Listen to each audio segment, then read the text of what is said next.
Over the past few weeks, I've spent many hours doing videos for Star Citizen and learning new techniques and relearning old techniques like compositing and animation.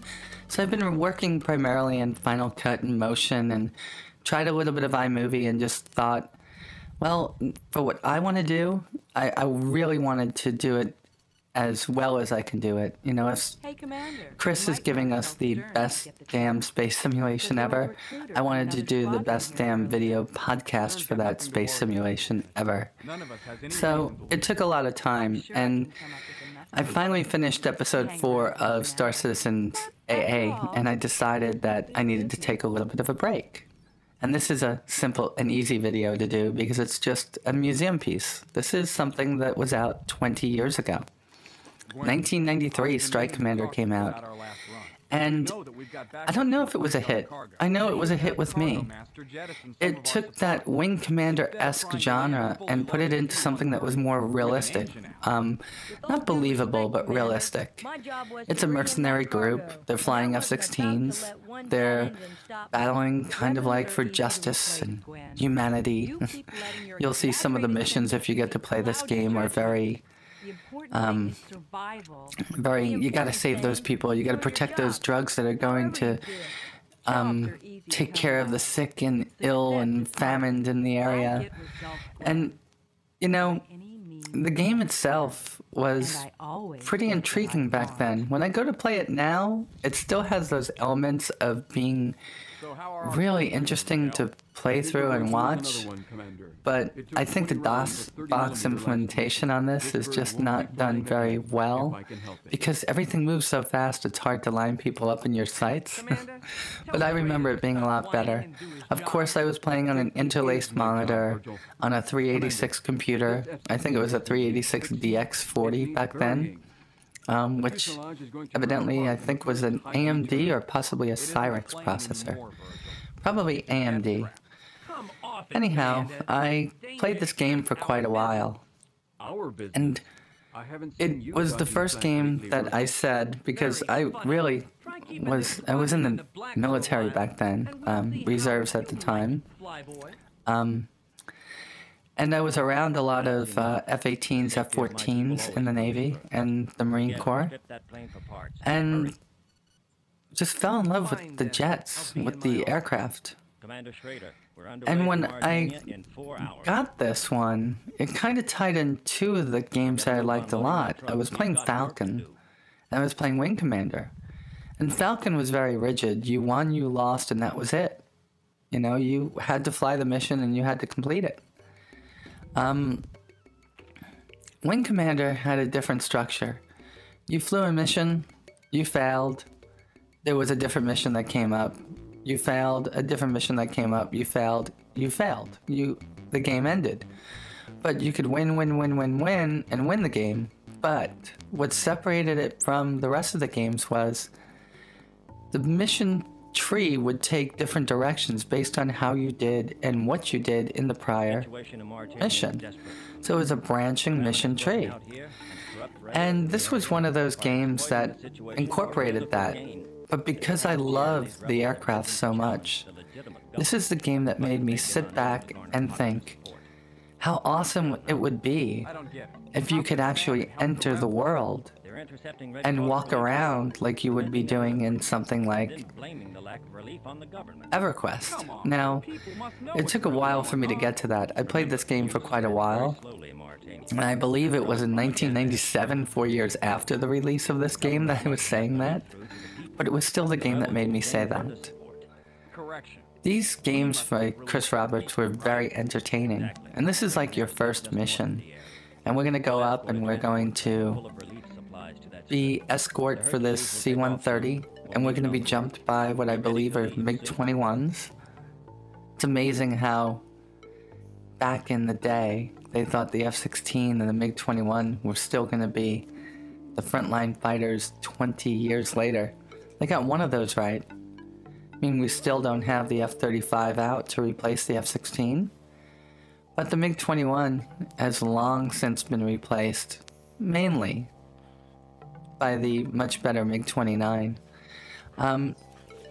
This was a fun game. It was an amazingly fun game, and I had a great time playing it for a long time. So I'm gonna let us look through the mission. I've done some editing, mainly because when I started the game, it starts up in a very low-res, low-texture model where you're just flying around these pointy brown aircraft. This game incorporated garbage shading, I think that's how you say it. So you could put the, camouflage and different texture maps on top of the aircraft itself. Up until this point, Wing Commander 1 and 2 were out, I believe in 1990 and 1992, or maybe it was 91 and 92. See, ugly graphics. And they'll get better in a few seconds. But they used sprite-based graphics, which were just, they would take a image, a 3D image, and take 2D pictures of it, and use those 2D pictures in the game based on how you were flying at it, and that's how you would shoot at it. It wasn't until Wing Commander 3 came out that there was actually a 3D engine inside of the Wing Commander series. So here we go. We have pretty much the same controls as Wing Commander. As soon as you take off, you hit the A key, and you auto-pilot over to wherever the mission is, which is pretty fun. Because the game is moving so fast, which it doesn't seem to be, it seems jerky, but that's just the animation of the HUD. It's hard to get a lock on these aircraft because you close on them. If you're closing at like 1,000 knots, it's almost like you're closing at 1,500 knots because of the dissimilar processors. DOSBox uses a percentage of processor speed that you have to set in the configuration file. On the Mac side, you have to right-click on the actual executable and show package contents and dig down deep. And because it's not exactly a true DOS box, it's a different version of it, I wasn't able to find the file when I was playing this. But you see I got one, and I'm going to get another one over here. I was a pretty good pilot in my day in these games. I flew right underneath him. And of course I'm slowing the video down so you guys don't see me going like 1,000,000 miles an hour. So it's going at about a little bit less than 80% speed. And we're gonna close on this guy, which I believe is a MiG-21. I can't tell. Yeah, it's a MiG-21. And we're going to take him out. There we go. We're getting on his tail. I'm raining down 20mm Vulcan cannon shells on the poor population of sand dunes below. 1,000 years from now, people are gonna find them and go, "What are these things?" Ooh. That was right in, the pipper was right on the target, and that didn't work. There we go again. Up. Oh, we are within range and not getting this guy. Alright, we're gonna close in a little bit more. And hit afterburner. Up. There we go. We're on his 6. There we go, we got him. Alright, so we got the 2 fighters in this game, and this is pretty much the gameplay. It's a lot like Wing Commander. You go up, you have a mission, you escort, you attack ground targets, or you defend against incoming fighters. It's all the same, and based on how you do in one mission, it's going to affect the next mission. Oh, evidently I forgot I didn't get this guy in the first pass. He's just doing a lazy spiral, and I didn't realize that he was crashing, so I got him now. I should have just let him go because I needed that ammunition to get the third guy. My wingman in this game, even though I told him to go get him, It's about as good as the wingman he's about as good as the wingman inside of Wing Commander. They're there for color, but not really to do the mission. Unless it was Angel. Angel was always great. So we're moving ahead with this, and we're just going to show you the end of the mission. And what happened here was, I think this guy shot down my wingman. The actual C-130 made it to its delivery point, so the mission was over. My objectives were over. But I chased this guy and wind up running out of ammunition. See, I only have 180, 145.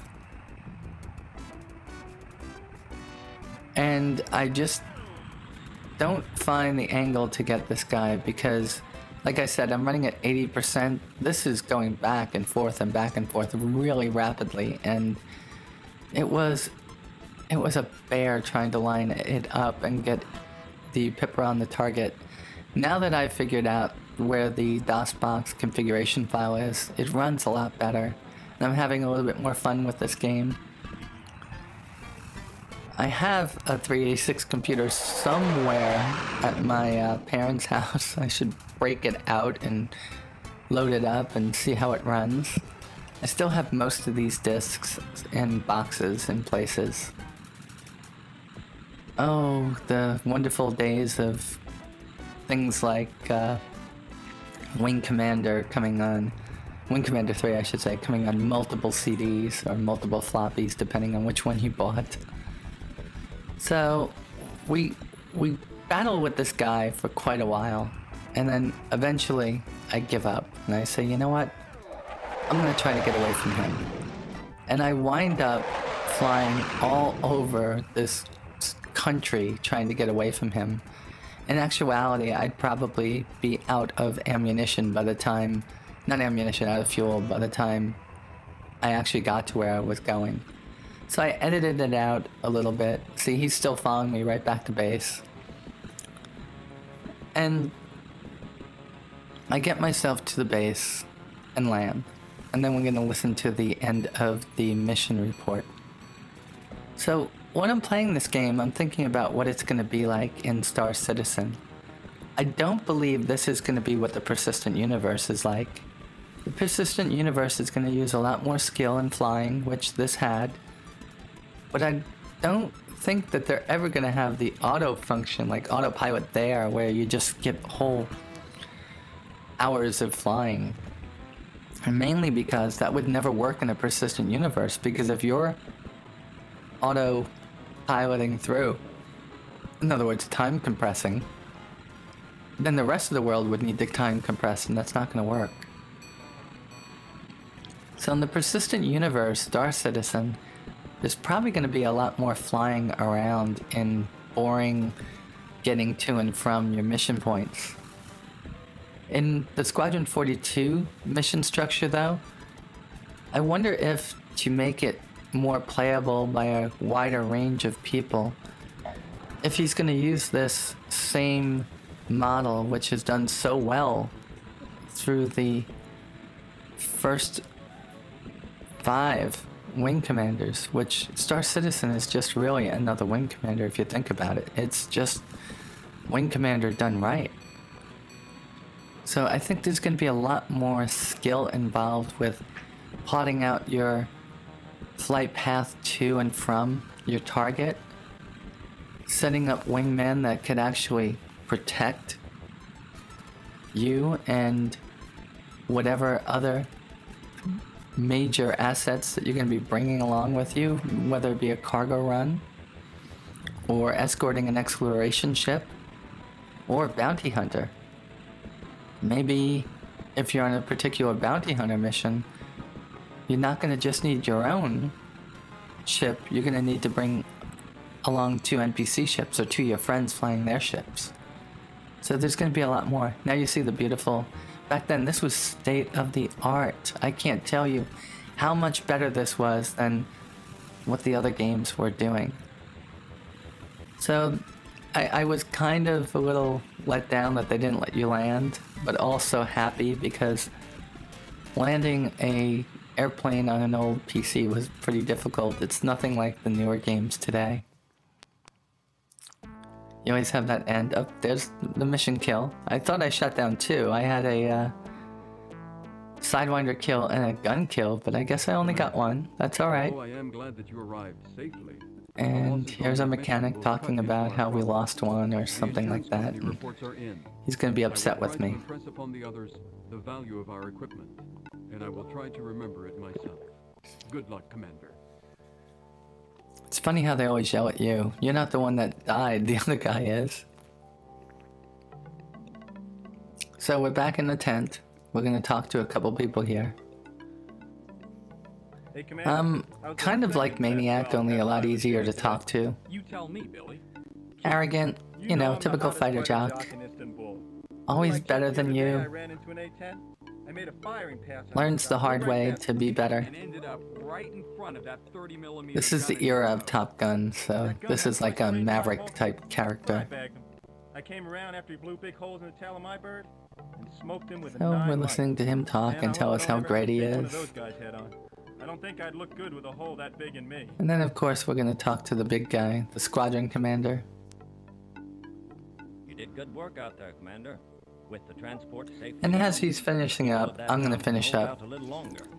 Because I'm so excited about Star Citizen and I went out and purchased the good old games, I'm gonna continue to produce these segments from time to time. I already have another one in production. I finished Wing Commander 1 through. Now I started Wing Commander 2, so expect a nice little video on that. But this is one of the gems that has been lost in time. So if you can get out to goodoldgames.com, GOG.com, pick it up, try it out. We'll be taking the mission.